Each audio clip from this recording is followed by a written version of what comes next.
Welcome to Digital Hospitality. I am your host, Sean Walchef. This is a Cali BBQ Media production. This is our last episode of 2019, and I am in the famous Dave and Jeff garage. This. You asked me before we started the podcast if I ever thought I would be doing what I'm doing now as a barbecue restaurant owner, essentially going out, creating audio content, video content, blog content, sharing people's stories. And I never did. Yeah. But now that I'm doing it, I know that it's everything that I want to do because I know that other people need it. Yeah. And I'm seeing the impact that it's making, which is so amazing, you know, to really get back to the thesis that this show started on. When we started Behind the Smoke, we're so grateful that we have listeners from all over the world that followed the journey that Derek and I went on. 100 episodes recording with all different types of people. You were on Behind the Smoke. You shared, that was right before, actually, I'm wearing the Dave and Jeff show 20th anniversary Jack Daniels T-shirt. that they, still waiting for that cease and desist. Yeah, so that they sold this T-shirt for the event, which happened right here actually in East Lake Country Club, and what an incredible event that was, because we had you on the podcast. That was right after you guys had interviewed Lisa Ann, the famous Lisa Ann. Yep. Fantasy football expert expert Lisa Ann, and really, that was kind of year 2 of your guys' podcasting journey. So you came on Behind the Smoke to talk about how your transition from a radio sports personality and old media into this new media, into podcasting. And I listened back to that episode, and that's one of the cool things about creating content for the internet is that you can always, it's on demand. You can go back and listen anytime. And that's the way audiences are now listening and getting their media information. And it's one of those where you and I we talk a lot about kids, and talking about if you stay in touch with what your kids are interested in, you're always going to be ahead of it. And so with radio, as much as I love doing radio, and as much as I used to love getting the newspaper, I start to realize there's nothing in today's newspaper that happened today. Yes. Everything comes across really quickly on your phone, on your computer, and you're ahead of the game. And guys like, unfortunately, guys who we used to listen to for years, like even Lee Hamilton, his show became irrelevant. There was no more breaking news. Mm-hmm. And his show was a lot about breaking news and headlines. Well, everybody already knew the truth and knew the news that was happening before 3 o'clock. And it affected guys like him and his show. So I started talking to my son and saying, how often are you watching TV? And he goes, never. He goes, as a matter of fact, I don't even own a TV. This is when he was in college. He goes, I stream everything. And then I used to be a guy that was a stockholder in DirecTV. Mm-hmm. And I have DirecTV, you have DirecTV in the restaurant. Yep.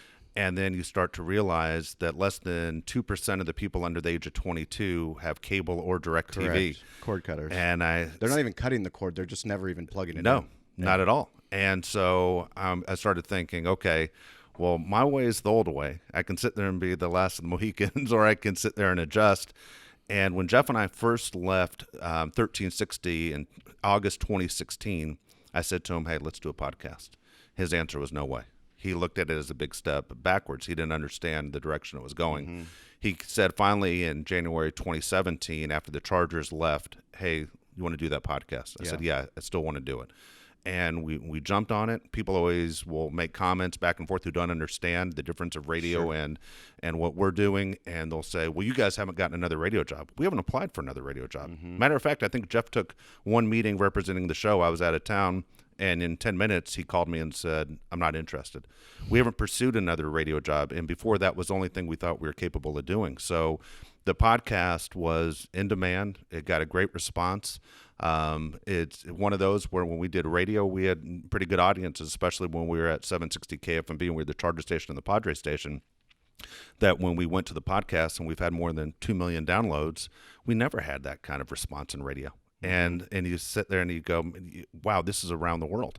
This isn't just San Diego. We talk a lot of San Diego sports, but around the world, the response has been outstanding and it continues to grow. And we're trying to follow in your footsteps with obviously the video and the lighting and for some reason, as much as I love to hear what people have to say, you realize people want to see those guys actually talk about what they have to say, and you're ahead of it. I can't tell you how proud I am of what you're doing. Thank you. Because not only are you successful, you're a very young guy, but even successful young people get bored. Like, I've mastered the restaurant business. Yeah.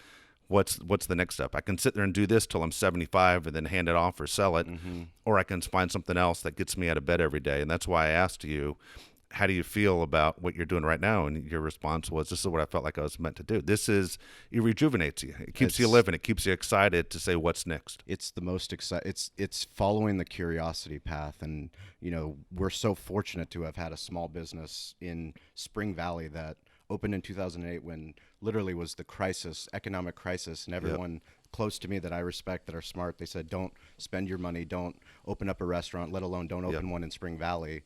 And the fortunate thing for us was that it was very hard. I'm so grateful that we weren't successful when we opened, because it forced me to go, well, we need to do marketing. And how do we market? We did everything. I mean, we paid for radio ads. We paid for Yellow Page ads, which is, an old school Yellow Page book. I mean, we joined the Chamber of Commerce. We did all kinds of things. And what we found was that the most important thing was that staying on top of the internet, which was Facebook at the time, Yelp, Google. All those things were important, and not discriminating. Not just because I had a personal feeling towards a platform. It didn't matter, because if there's people there, those people could find out about barbecue, or they could find out about our restaurant. And, one of the things for me why I was so excited to, make sure that we did this podcast is there's been a reoccurring theme in everything that we've done at our restaurant, and then what you guys continue to do. And that's giving back. Giving back through sports is something that we wouldn't have our barbecue events if I didn't go to Derek Marceau at Valley Farm Market, who was my former co-host, and say, would you sponsor this barbecue competition? Because we want to raise money for kids who can't play sports. Fundraising is very hard. Really hard. Anybody and everyone that owns a business, anyone that's involved with PTA, involved with your church, there's always something, there's a cause. And hopefully it's not a tragic one. Sometimes it is. Sometimes it's, you just need equipment. Fundraising is something that's very difficult because you need volunteers to do it. Plus you need to make it easy. Right. And for me, watching what you guys did as a podcast, for your 20th, you could have just had a party for your 20th anniversary, just invited all the listeners. And Jeff would have made you put all the food out and everything at your expense. Would have guilted you right into it. One of the best parts about the podcast was listening to Jeff sign Cali Comfort up for all kinds of things. For everything. But actually that goes to what we talk about every week on digital hospitality, is that if you don't ask for help, asking for help, especially in this day and age, I mean, I know as a man, as a father, it's very hard for me to ask for help. And what I've realized is the same thing that we believe, is that a rising tide lifts all ships. And watching what you guys did with your podcast, where you and Jeff both have an incredible ability to literally plan the event on the air. So your listeners are compelled to say, oh, you need help with t-shirts. Oh, they need help with food. Oh, they need help with a venue. Next thing you know, I need help with a website. That introduced you to Kyle. Kyle, who's here today, Kyle Pfluger, Mithral Media. He's done the Dave and Jeff website. He did Jake's Projects website. He helped us combine our media and our restaurant into Cali BBQ Media. He's done Valley Farm site. That's his game. That's his craft. But what I didn't realize was I needed to bring people like that who are at the top of their craft for my ideas to get to where I needed them to go. And I learned from your podcast. Right. So that's being curious and getting involved. It's the digital hospitality. It can't just be, we all have ideas, but where do you hear those ideas? And then when do you put those ideas into action? You guys put those ideas into action, and you held this incredible event, which I'll always remember. All the listeners of the show will always remember. That was 2018. Yeah. And I tell you what, I got to give Jeff the majority of the credit on that one. It's not one of those where Jeff and I, our relationship is always been, 50-50, no matter who comes up with what, no matter who helped line up a job, who helped get a guest. We never said, I did this, I did that. I will say that was his doing. He did a fantastic job. 2018 was a terrible year for me to start. It was January 1st where I get a phone call that said that my dad took his own life. And it was also January 1st, 2018 when Jeff and his wife decided they were getting a divorce. And so, I'll never forget that phone call as long as I live. He called me and said, my wife and I are done. And I responded with my dad just shot himself. And it took me a long time to get out of that fog. And for him, he used his energy to put that event together. And that was, 95% him. I think my 5% was showing up. It was very little, but he put his energy into a fantastic event. And that's what a partnership is. Exactly. He carried me that year. That's what a partnership is. And, one of the things with new media, with podcasting, with what you guys have done is you've brought your listeners into not just the good times, but the bad. Yeah. And, in particular, Jake's projects, which was really something that none of us ever wanted to be. Yeah. His legacy. Of course. Can you tell us?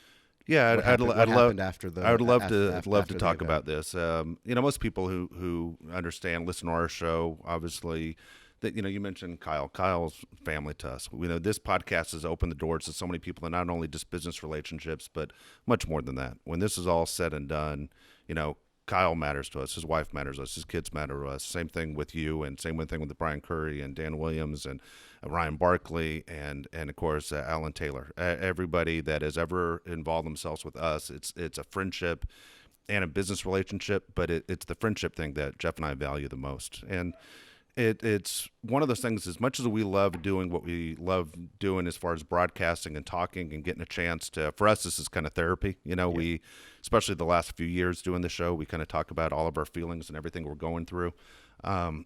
It's been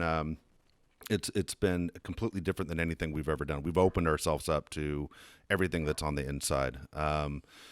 So when as I said, January 1st, 2018, my father passes away. October 30th, 2018, my youngest son passes away. I have two boys, and my youngest son passed away right after he turned basically 20. And so Jake had battled depression. And what I get now is I coach, and I've been coaching for almost 26 years, and usually youth baseball, and all the way from 4 years old till 18 years old. For years, I've been doing that age group. Last year, I was coaching at Bonita Vista High School. Still am the head coach at Bonita Vista, but I was at East Lake. I was at West Hills. Always around kids, and I always like being around kids, I think, more than adults, because kids are usually trying to play you to take advantage of you for something. There's always an angle, it feels like, with adults, that even the ones you think, oh, that guy is a good guy, and then you realize he's working an angle. Mm-hmm. And that's why the friendships I value so much, because if I let you in, that means I 100% trust you, and I keep my group very small. And I think Jeff's the same way. For Jake, he had battled depression for about 3-4 years, to the point where he attempted suicide twice. He battled back, was doing fantastic, and was coaching young kids with me. And so he was coaching our travel team, the California Bears, where Jake was a player first.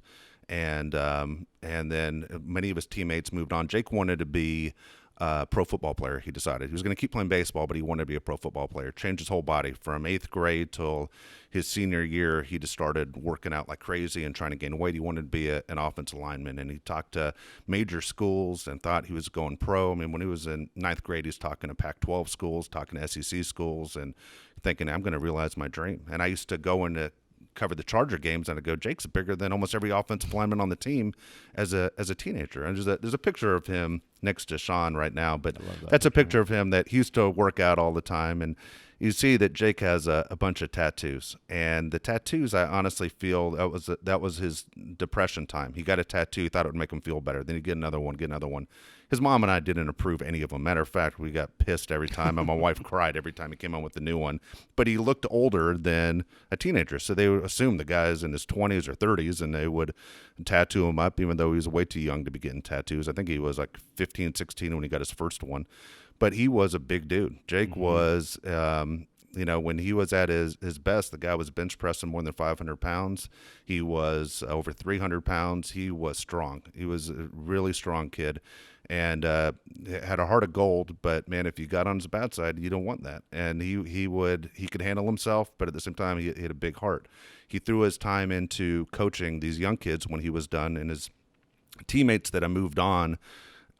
It's kind of nuts. We started in this community in Eastlake with a group of kids, and I believe it's 11 kids come next June will be pro baseball players. That's unbelievable. It's amazing that one gets a scholarship, let alone that 11 kids off one team makes it as a professional baseball player. Didn't you start that program for Jake as somebody that the other coaches didn't want him? Yes. Well, what happened was, it's interesting you brought this up. So Jake was 8 years old, and I coached Josh, my older son, in baseball for years. And I said, I want to be a parent. I want to be able to hold the camera. I want video of my kid playing. You can't hold a camera when you're coaching. and I wanted to be a dad. I wanted to see what it's like to sit there and just cheer him on. And the coach that took him on shamed him. Would say, he'd call him names. He would just horrible things as an 8-year-old, stuff you would never say to a kid. If you saw it on TV, you'd get disgusted. And one of the other coaches on that team that was coaching him was a good guy, still friends with to this day, was a police officer, and told the head coach, I'm going to have to arrest you by the way you're treating these kids. Wow. And he came to me and said, I know you coach. Any chance you take some of these kids and we can start over? And so I took a group of kids, basically that most people didn't want in the community to play, weren't good enough to play, the misfits. And those same kids, when we first started, we couldn't even finish a game. I mean, we got blown out all the time. And then it went to the point of, in a short time, of not only were we winning, we were winning a ton. We'd play 100 games a year and win 90 of them. Yeah, we became one of the best teams in the country, and it was absolutely a crazy ride. But at that point, you were also tying in fundraising. You believed so much in your mission of creating these childhood memories. Yes, that you were goal. Putting equipment, travel costs on your credit cards and going into credit card debt in order to fund this mission, to the point where Rita, your wife, said, "Hey, Dave, we're 15,000 in debt. I put on the credit card. This is becoming an issue." Yes, exactly. Right. And 100%. And we when I looked at it, we were 15,000 in debt. I was buying, not for every kid, but some kids, I was buying gloves, shoes, pants, the necessities, jerseys, stuff to play. Yeah. And it wasn't just so Jake could keep playing. Wasn't worried about that. Jake was a really good baseball player. It wasn't that Jake stunk. Jake was really good. Jake hit a ton of home runs and always came up with the biggest hits for us when we needed them. It wasn't so my kid could play. It was so all his friends could play and have good childhood experience. Here, the gardener. Yeah, there's the gardener. He's getting ready for the party. We have a party coming up in a couple hours. So for Jake, we went through this experience, and he had a great time, and his teammates moved on, and he was the biggest fan of his teammates. There's a kid if from San Diego, and you pay attention to San Diego State, there's a kid that he was teammates with when he was 4, Casey Schmidt, who is an All-American. He's going to get drafted maybe first round in June. He's outstanding, but Casey's a great kid, and he'll be one of the last ones to go. And one of the other kids on the team was Brett Boone's son, who the Boone family, as everybody knows. Brett Boone's son's a shortstop at Princeton. He's getting drafted in June, and the last two will be Matt Richardson, shortstop from Utah, and Ryan Barkley's younger brother Aaron's going to get drafted in June.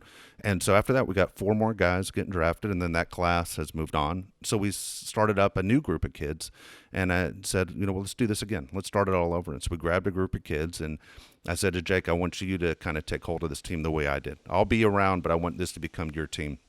So Jake, Brett Boone, and I had this younger Bears team, and We kept it going, and it changed Jake. It took him out of his depression when he started realizing there's more from giving than to taking. That all of a sudden there was a reason to get up every day, a reason to take care of himself. When he stopped playing football because he had concussion problems, that hey, I'm going to drop this weight. Hey, I'm gonna get in shape, and I'm gonna basically do everything I can to give back to the community. And he was doing so well. So the last 4 days of Jake's life I think are important, because Jake was a guy that would smoke pot every once in a while. He wasn't a drinker, never liked alcohol, never did crazy stuff as far as heroin, cocaine, anything like that. But when Jake was going through his depression problems, he would take Xanax to help him sleep. Not prescribed, not given to us, but it was easy to get. Friends would give him Xanax pills. We weren't okay with it. I wasn't okay with pot smoking either. I'm one of those guys that if it's a day before my kid's 21st birthday, you can't have a beer. It's when you're 21, you're 21. The law is and law. The law's the law. That's the way I've always raised my kids. So with Jake, I come home on a Friday. There's some kids in my garage where we're sitting right now on those couches right there, and they weren't supposed to be in my house. I told those kids they weren't supposed to be in my house. I told Jake those kids aren't allowed in our house. And Jake walked right up to me as soon as I walked in, and he knew I saw them. And because I'll be honest with you, this is what I told Jake. Certain people aren't allowed in this house. They aren't good for you. And your mom and I aren't going to sit there and go through and watch you take a step backwards. So this is what's going to happen. I see someone like that on my property, I'm going to beat the dog shit out of them. Then I'm going to call the cops and say they're breaking in. And I said, you think I'm joking? He goes, I know you're serious. Well, I see these kids on the couch, and before I could react to basically lose my temper, Jake says I messed up. And I said, what do you mean? And he goes, I tried mushrooms. Those mushrooms threw him into a complete depression. It was million steps backwards. It affected him to the point he got crazy sad. He got crazy angry. He didn't know what was going on. My wife didn't understand what was happening, and I said, here's the deal. He took mushrooms. She was upset. Josh was upset. And we go through the whole process as far as trying to get Jake ready to go for the next day, because the next day he volunteered to speak at a suicide prevention walk. He couldn't do it. He couldn't pull it together. 12 hours later, it wasn't out of his system, so he didn't go. Then Josh went in his place. Josh didn't speak, but Josh and I went. Jeff was there. Lisa Ann was there. A bunch of our listeners were there. And it was a great day. Come back, Jake's still upset.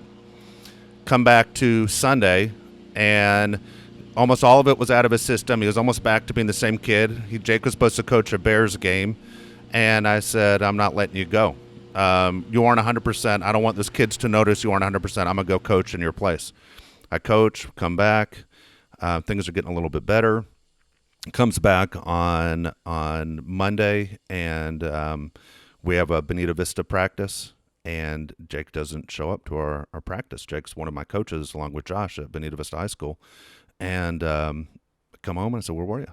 And he said, man, I just wasn't feeling good. He goes, and he's having a normal conversation with me. Everything's back to normal, Jake. And he said, I had a seizure. And he started having seizures that summer when it got to be hot. He started having seizures. So he said to me, I'm going to the doctor tomorrow. And I said, okay, tell him everything. And he goes, I'm going to the doctor tomorrow. Well, in that time while I was at Bonita Vista coaching, and someone gave him a Xanax pill and said, Jake, he goes, just sleep it off, and the mushrooms will be out of your system. Well, that Xanax pill wasn't the Xanax pills he's taken in the past. It was laced with fentanyl. And when he took the pill, it stopped his heart, and then basically while he was up in his room playing Fortnite with a group of people online, it just stopped his heart, and he fell over and he died. And then my wife, I should say, found him the next day, and that was the end of his life. So many questions. At first we weren't sure. There were a few hours that we thought maybe it was a suicide, and it's like, I don't think it was suicide. He was doing so great. And when I had a conversation the night before, he was doing so great. And so he you go through this process. If you just lost your son, it's absolutely terrible. And so, okay, what do we want to do? And we had a service for Jake, and Jake, when he was going through his depression, used to say to me all the time, if I ever died, nobody would ever show up to my funeral. Nobody cares about me. Nobody would show up. It was amazing how many people actually showed up. It was about 1,500 people. It was like almost standing room only. And there were people from the Dodgers, which was Jake's favorite team. There are people from the Padres there, from the Chargers. There's so many people all over the place. You know, Bruce Bochy called me right away. Eric Weddle called me right away. And not to miss names, but there's so many people that Jake would have been shocked. You know, Nick Saban, who was Josh's coach at Alabama, the family reached out to us 3 times that week. You know, kept sending flowers and calling and making sure everything was okay. And it was absolutely it was incredible. Jake would have been amazed that many people cared about him and cared about this family. And so so we said, what can we do that Jake would want? Jake loved those kids that he was coaching. If you were at the funeral, you saw all those kids are wearing California Bears jerseys. Yep. Not only his old teammates, but also the new kids. Yep. And so I said, here's the deal. Let's start Jake's Projects. The shirt's right there that we have, and it's the centerpiece is a picture of Jake giving me a hug after a big win. And Jake wore number 25. That's why 25 is always involved in everything with Jake. And he wore 25 because he loved his brother, and his brother wore 25 when he played baseball. That's where 25 came from. And so we go through the whole process of starting Jake's Projects, jakesprojects.org as we can find it. And it's to kind of with the attitude of the Bears. Winning is great, you know, and I've as a coach, I've won a lot. But as a coach, I've never thrown one pitch. I've never hit one ball. You know, these kids do it all. We do is we give them the confidence to play up to their ability. Worst case scenario, they're going to leave the Bears or high school baseball with good childhood memories. Everybody wants to win a championship, but you know, Sean, behind you, I have like 100 plaques of championships my teams have won. Nobody ever knocks on my door and go, "Can I see your plaques?" Nobody gives a shit. Yeah, no, but you know what? The kids always come up to me and have stories all the time. And you know, last night I had a player from the Cleveland Indians in the same garage just check it in, see how things are going. And it was always about stories about their youth and the experiences they had in the dugout, or like there was a game where we were beating the hell out of a team, and all of a sudden an Uber Eats shows up in our dugout, and Jake bought Italian food for everybody during the game. Yeah. You know, and the coach on that team freaked out how disrespectful it was, but it was Jake. You know, you go, only Jake would do shit like this. So it was funny. So as we've gone on, not only was Jake connecting with kids on our team that I didn't realize were fighting depression, I didn't realize how much it has changed from the time when I played, from when I even started Jake's team. I didn't realize this depression thing was such a big deal. And obviously I saw it with my son, with where I coach now at Bonita Vista High School. We had a great year. First year, we had a first winning record at that school in 3 years, and we got moved up to the highest division and did really well. 1 game away from the championship. And from June 1st, when our season ended, till September 14th, when I got back to the team, I had 4 parents come up to me and said, "My kid attempted suicide this summer." No way. And they go, and this is in East Lake, Bonita area. And why did they come up to you? Because they wanted to let me know, and they wanted to let me know that we keep an eye on my kid. And they knew that you shared your story. And they knew I shared the story. Unfortunately, it's the part of being part of the worst club of all time. Yeah. And you know, here's the interesting thing is we have, for us in high school ball, and it's like this in high school sports, kids get cut. I think every sport cuts somebody except in football. Football, they don't cut anybody. But in baseball, there's only a certain amount of uniforms. The funding in public schools isn't great. And it's less and less, especially the area where we are right now. And Sean, you live in the neighborhood now, but there was... part of the reason I live in the neighborhood was because of literally listening to you talk about the neighborhood. Yeah, the neighborhood's been outstanding to us. That's why I know digital hospitality and what we're doing is by sharing those ideas. Yeah. Like you gave me that trust, knowing when my wife knows nothing about East Lake, that hey, we should start looking for, because we have a son and we have a daughter, and I want them to have the best. Right? Good school system, good people. Mm-hmm. You know, it's been a great community for us. We've been here since 2001, and we always say, well, if we move where we move to, there are nicer areas of San Diego, but this community has brought us in as a family. Yeah. And so when I talk about the issue of cutting kids, I talk to my assistant coaches. Oh, you got to cut this kid. You got to get this kid, and they don't know. I didn't share their stories of which kids are on the edge or which parents are concerned about their kids, because there are things bigger than baseball. I said to Josh, I said, man, if I cut this kid and he kills himself, I said, over what, $150 jersey, meaning home and away jerseys? Yeah. I'm going to give up a life for $150 jersey? And you go, well, how big are we going to keep our rosters? And it got to the point of, I don't give a shit. We got to find money for these kids. And I'm not raising money through Jake's Projects for those kids because I don't want to mix the two. Yes. But just in that circumstance, I was telling the story to my sister-in-law who lives in Florida. She goes, how much are the jerseys? And I said, well, this is how many jerseys I'm going to need. These are the kids I'm going to need. She goes, I'll buy the jerseys. I don't want you, don't cut anybody this year. That's amazing. And so, you have to have a conversation with them and say, look, playing time might be minimal because there are kids in front of you that have earned more playing time. But if you want to be part of the team, we'll keep you on the team. But it's hard to sit there and say, I'm going to give up a life for $150. Yeah. So when we go to Jake's Projects and you talk about the expenses, travel ball is really expensive. Mm-hmm. And when you talk about the ability to play pro baseball, college baseball, to get seen, unfortunately, scouts don't go to the high school games as much anymore. And colleges don't go to the high school games because you have to remember when San Diego State's playing, they're playing at the same time Bonita Vista's playing. Yeah. They don't have time to come see you play. So they see you play during the summer. So the pro teams see you during the summer. The colleges see you during the summer. Well, how expensive is it to play? A lot. Tournaments are $800, mm-hmm. And then some are more expensive than that. And then the price of shoes and the price of bats, and all of a sudden things get really expensive. And you go, well, how do you keep it going? So the idea is to give kids a chance to play. That's what Jake would have wanted. That's what I obviously like to do, is give these kids a chance to play. Worst case scenario, if they don't make it to the pros, they don't get a college scholarship, they had good childhood memories. And yes. that's something we want to be able to control, because with good childhood memories and remembering how they were treated, hopefully they become great dads too. Sure. And it's a trickle down thing as far as what kind of dad am I going to be? Hopefully we're good examples. We never demean a kid when the way we coach. We always look at it as we're teachers. We aren't sit there to criticize. If a kid messes up, he messed up because you didn't do a good enough job teaching him. That's our attitude. I wish more coaches would go about that. And unfortunately, you don't see that all the time. But the kids need an opportunity to play. I always think it's funny how baseball especially, and you see it in every sport, but baseball especially, you'll see, I want you to play like Derek Jeter, but I'm not going to coach you like Joe Torre. Right. I'm going to scream at you like I'm a big-time football coach like Bob Knight or one of those guys, but I'm not going to coach the way Derek Jeter's coached, but I want you to play like Derek Jeter. Yeah. And so when somebody messes up, especially when it's a kid, when he makes an error, he strikes out, he doesn't come through when you expect him to, nobody feels worse than that kid. You don't need to tell him he sucks. And so I've never been around a kid that messed up on purpose.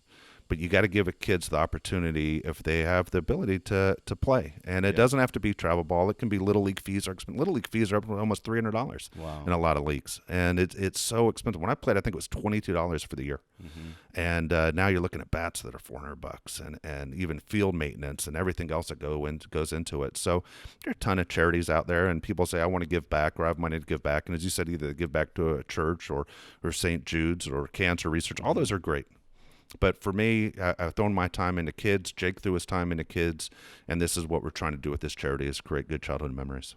Yeah, and I think for people that obviously love Jake, people that love California baseball, the Bears team, everyone that loves the Dave and Jeff show. Yeah, one of the things that I'm so confident in what we're doing, in 2020 and beyond, is that digital hospitality it's bringing together all these people that are specialized in what they do. Yeah. And I think that goes back to the power of asking for help is, I know that I can do things pretty well. Yeah. I know that I could learn how to, set up our website, but I know how much better our website's going to be if I have someone like Kyle Pfluger. Yep. And when Kyle sets up the site, then I know that his craft, he can help us do what we want to do. And we learned about him through you guys. Yeah.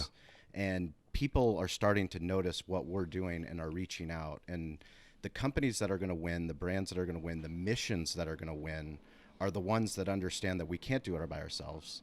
And how can we further Jake's projects? Well, there's a company called Tzilla that has come into contact with us, and they are an incredible tech company, e-commerce company that has solved a fundraising problem that all of us who's ever tried to sell a t-shirt to raise money for something, we all know, is that designing t-shirts is a pain in the ass. Yep. You want to make sure that it's authentic, it's true Yep. to what the mission is. Exactly. But then you have to come up with the money up front. Someone Yes. has to pay that Yes. up front. You have to come up with sizes. Sizes are the This big is- things where you get killed.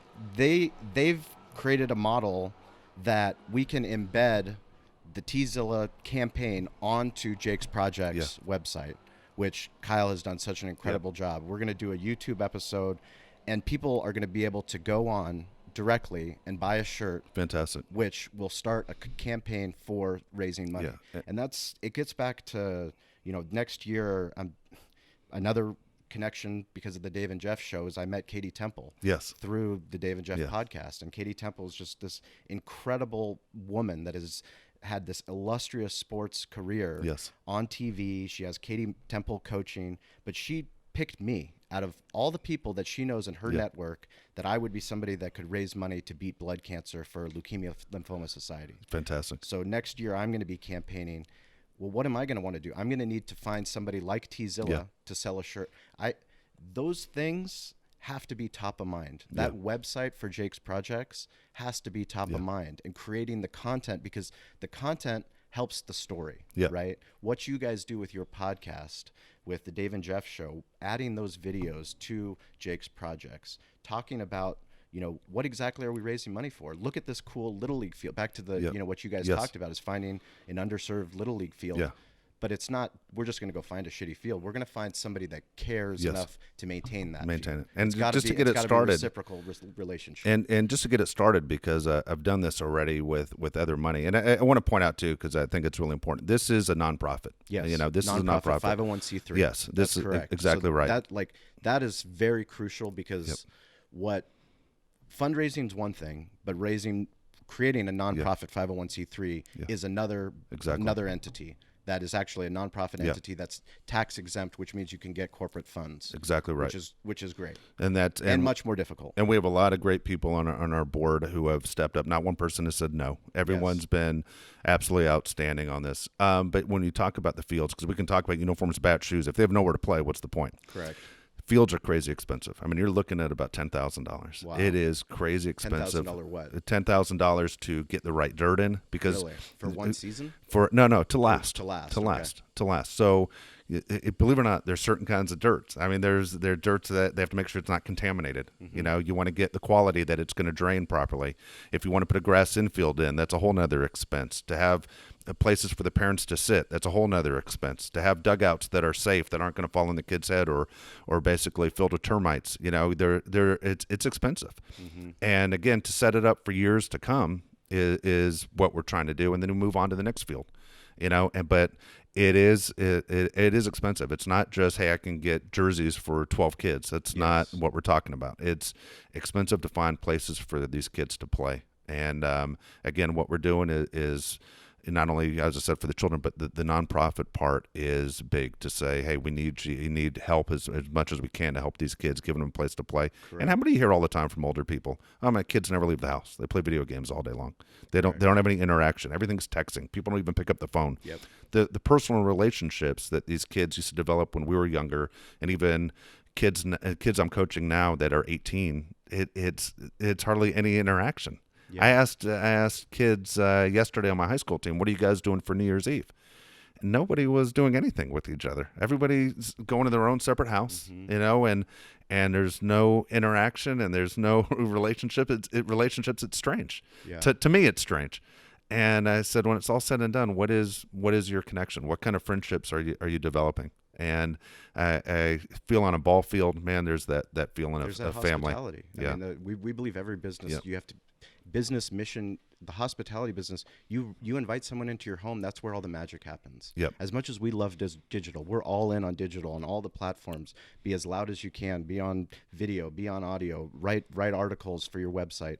But at the end of the day, if there's not that event where all of us are coming together for that mission, that call to action, what's that call to action? That call to action is, I'm going to support the Dave and Jeff show, and I'm going to show up, and I'm going to show up with, what can I give? Maybe I can't donate as a sponsor a $5,000 check, but I know that I can bring the best barbecue from my restaurant. Exactly. And I know that I can call our media team and have them come and video it, because I know that'll help carry the message on. These are the things that we as as leaders in our community have to start doing Yep. is that asking for help, Exactly. right? Exactly right. And I can't thank you enough for being such an incredible friend, an incredible leader. I feel the same way. The mission that you have embarked on obviously was not designed, No.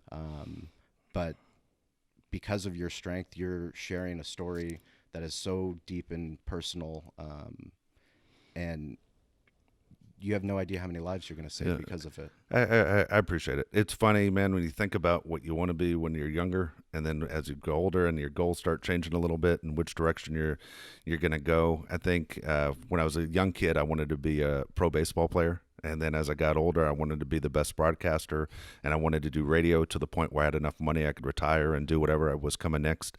But right now I'm still in my late 40s, and honestly, my goal is the rest of my life is to help as many kids out. That's what it is. It's honestly to create as many good childhood memories as possible. And some of the stuff I looked back in my childhood wasn't exactly the way I wanted it. I know you have a similar story where it wasn't exactly the way you wanted it. It wasn't a TV show. It wasn't a movie I where never met my father. Yeah. No, and I never had the relationship with my father that I wanted. And I know it's similar. And so I think back to how many people follow in how they were taught growing up, meaning if you come from an abused relationship, and I wasn't, I don't want to make it sound like my dad hit me. My dad and I just didn't have the relationship we ever spoke.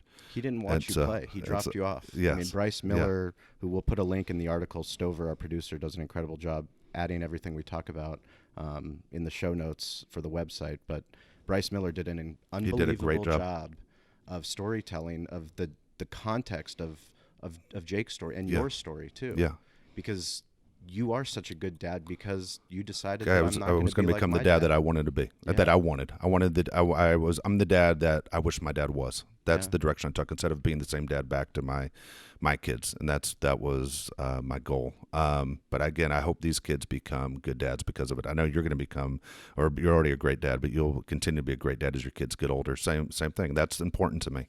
It's important to you. And I worry about these kids that are fighting depression because I have never seen anything like it. And a big part of what we're doing, we didn't touch on it, but is the education as far as not only drugs like fentanyl and depression and why you turn to stuff like that, but I worry about it. It's not to be a downer, but I have a kid that played on the Bears for me a few years ago and played for me at West Hills High School who passed away 3 weeks ago on a fentanyl overdose. Couldn't believe it. You took fentanyl after knowing what happened to my son. And then I have another kid, they weren't together, same exact day. And this is one of my sponsors, Alan Taylor. Alan Taylor and Amy, their son Gavin is on life support right now. And same thing, he took a fentanyl pill. And right now we talk about it on our show about every time we do a commercial for them, hey, please think about them, because that kid's in Grossmont Hospital fighting for his life. And as we do this show right now, Gavin is in the hospital having his right leg amputated. And not only are they trying to save his life, but he has such a severe infection. So here's a kid that's not going to be able to play baseball. Here's a kid that's just trying to live his life and hopefully come out of it. But it has been terrible watching, people that we care about who are going through such a hard time. And, I went and spent Christmas with him because I was worried, what if this is his last Christmas? And to see the heartbreak on his mother's face and his dad's face. And I asked him, I said, was Gavin at Jake's funeral? And they said, no, it was too much for him. He didn't go. And I keep thinking, man, if Gavin was there and he saw my wife walk in there who could barely stand and saw me talk and tell Jake's story, that maybe Gavin wouldn't have taken that pill. And so we want to spend a lot of time educating on, hey, if that pill can sit there and knock out a kid the size of Jake, what do you think it's going to do to you? Yeah. If that stopped Jake's heart, and here's a kid that's 6'3", 300 pounds, and as strong as an ox, what's that going to do to you?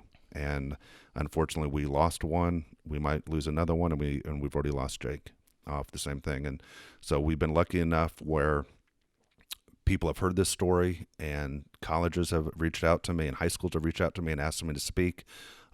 We would like to have these speaking engagements through Jake's projects to be able to, make sure that we're able to spread the word and educate people. And I get a lot of people that will call me and tell me stories about what their kids are going through, what they've taken. And I'll be the first to say, I'm not a professional. All I can tell you is you need to see a professional if there's still time. And the other thing is, I can share what we went through as a family. It's as bad as you could possibly imagine. I tell people like you, Sean, who have kids, don't think about it too long because it'll depress you and you might not get out of that day, but we haven't gotten out of it. It's been over a year now. It's been about 14 months, and it has been brutal for us every single day. Every holiday sucks. The birthday, which we spent at your restaurant because Jake loved your restaurant, it was brutal. And to listen to your wife cry herself to sleep every night is the worst thing in the world. It never changes. Every night you can't fall asleep because you think about your son, and every morning you wake up and it's like somebody throws a bucket of ice water in your face telling your kid's dead. And it is brutal, and I don't wish this on anybody. And if anything I can do so it doesn't happen again is our goal to change. So no other parent has to go through what we went through. Dave, your courage in sharing your story, it's beyond admirable what you did. I appreciate it. At the service in front of those 1,500 people, community. But people need to know that there's people like you, and my goal is that my son eventually will be coached by you. That'd be awesome. I'd love to do it. What you're doing inspires others. I appreciate that very much. I can't thank you, Jeff, your family, for everything you guys have done for us. Please purchase a shirt to honor Jake to kick off 2020 for Jake's projects. That'll be on jakesprojects.org. We're going to continue to reach out for help, but we're also going to watch you guys grow your show. Thank you. And start really. We're looking forward to following. We're going to follow in your footsteps here. Our next Oh. goal is to make sure that we're getting these shows up on video, and we're going to have big guests showing up that will be in the garage, and we're looking forward to bringing the show to a whole nother level. Thanks to you. Well, you have an army of super fans that are willing and able to help you in any way you need. So getting you on those stages, sharing your message so that other families don't have to go through what you went through. That's something that we're gonna do whatever we can to make that happen. Thank you, John. Appreciate it, man. Love you. Love you too.